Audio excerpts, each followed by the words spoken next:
Good morning and again, or good afternoon, depending on where you are across the United States, as well as the 12 countries that are participating in the Urbanism Next Virtual Forum. This is our second forum. And I am Becky Steckler. I am the program director of the Urbanism Next Center, and it's just been a thrill to have everyone join us on our third day of the event. It's been wonderful to see so many familiar faces and to see so many of the presentations as well. I hope you all had a chance to see Nico Larco's presentation on on Wednesday afternoon. And he really was inspiring and told us a lot about what's been happening across the country. It's definitely been kind of just fascinating to see all of the different responses to the pandemic and other things that have been happening across the country. We've also had some really wonderful workshops and have really been able to dive deep into what's been going on around the country, especially thinking about automation and climate change in the bayou, as well as planning for disruption, some new mobility for smaller cities. And I want to give a hats off. I was in the Mobility Data Standards and TDM workshop on Wednesday. And Heidi Gooden, you really knocked it out of the park. When it comes to data standards, it's a bit of a black box for me. It's something I don't work with on a regular basis. And so, and she really made it kind of understandable. And what she did is she described, what would it be like if all the cats in the neighborhood got together and they really wanted to collect some information about what they really wanted to eat. And so they created a data specification. What would that look like? And what would they be talking about? They'd be talking about the ingredients. What would the temperature be? What was the texture? This was just a really great example of what those data standards could look like. So we also had about 10 different breakout presentations yesterday that were just fascinating, and we are video recording all of those breakouts as well as these plenary presentations.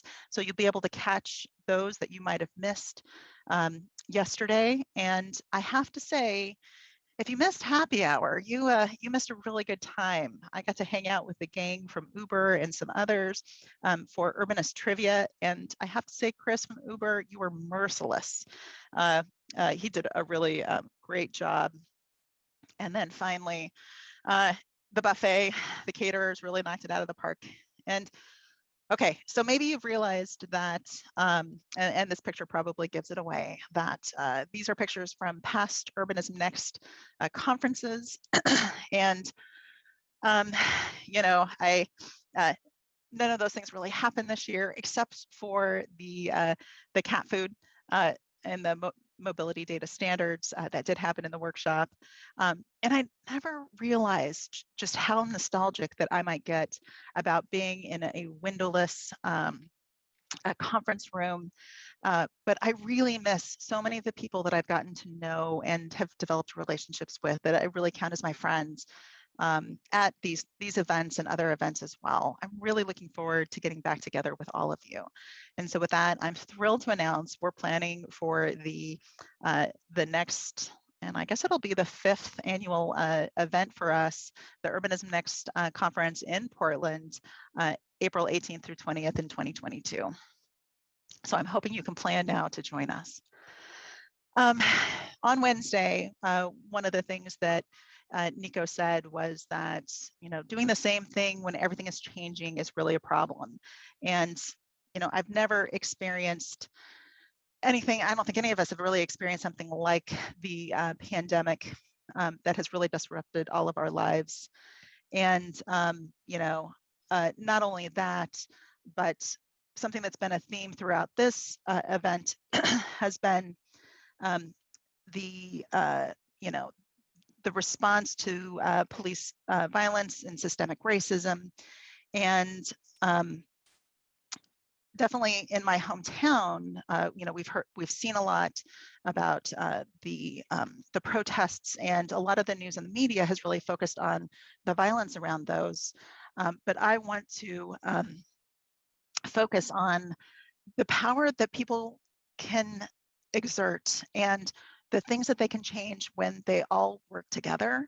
And instead, you know, seeing this picture of the thousands of people who lay down on the Burnside Bridge here in Portland for 8 minutes and 45 seconds this past summer, and then seeing the responses since then, you know, in so many different discussion groups, in so many different conversations, the real integration and the dedication of resources into really trying to address systemic racism and exploring what we all can do. And so much of this is really led by so many of the BIPOC community.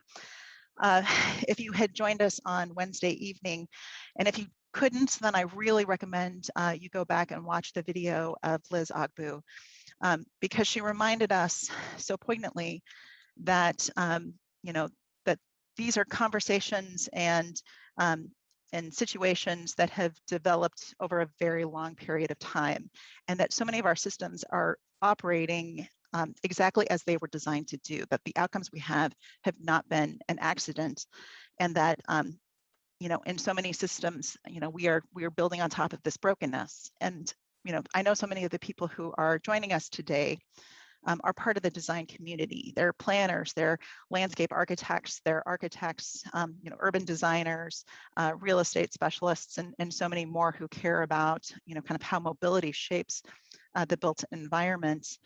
And you know, and we might be coming in, you know, to specific projects and have specific questions that we're trying to engage with the community. And what they keep on telling us is, you know, that's great that you're doing that, but really, I want to make sure that when I send my kids outside, that they're not going to get hit by a car and die. And so we have a responsibility to both acknowledge the history of the places that we are working in, and really listening to what the people who live there every day have to say. And last year, I was really struck by this particular slide that Nico had shared, and that optimism is the true moral courage. And I keep on asking people, do you think some of these changes that we're seeing right now is going to stick? Are we going to be able to keep those streeteries, you know, in those parking spots? And there's a number of folks that are pretty cynical about that, and then there's the other folks that are really kind of optimistic. And I want to be on that optimistic side, to believe that we can really make change, especially if we're all working together. And I'm really, I have hope because of people like Warren Logan from the city of Oakland, and he was one of our plenary speakers yesterday. In so many projects, the issue of trust comes up over and over, and he talked about the efforts of the city of Oakland to really break that cycle of distrust and disengagement. And so it broke my heart when he said that some of the feedback that they got when they instituted the slow streets in Oakland, and I believe it was in East Oakland, especially, or West Oakland, that somebody had responded saying, you know, is this just a trick to make Black people get COVID? And so, you know, at that point, especially as they got additional pushback from the community, you know, the city could have just said, all right, you don't want this, we'll take it away. But instead, they doubled down and they continue to have those conversations. They worked with those community based organizations and really listened to what they had to say, and said, all right, let's try to make these streets safe for those essential trips that you've got to make. You know, what can we do now? What can be really visible? And then they continue to have these conversations, and they're integrating it into the way that they operate on a more regular basis. And their, you know, their KPIs and their metrics for what what relates to a successful project is changing as well. And so, and I know that's just one example, and so many other communities across the country seem dedicated, and they're trying to implement those kinds of changes as well. And I believe that they are, you know, showing these great examples of what everyone else can do as well. So if the city of Oakland can make those kinds of changes, I know that I can too, and I believe that you can as well. And that's the, you know, we really should be designing the cities that we all want to live with. With that, I'm really thrilled with the rest of the agenda that we have for today. I've got a slate of 3 wonderful presenters. And then we have 10 more breakout sessions, 5 at 10:45, and that's Pacific time, so adjust for your time schedule. And then a few more at our lunchtime. And then at 1, on the West Coast, we're all going to go get lunch. I do want to thank all of our partners and our sponsors. And again, we couldn't do this without them.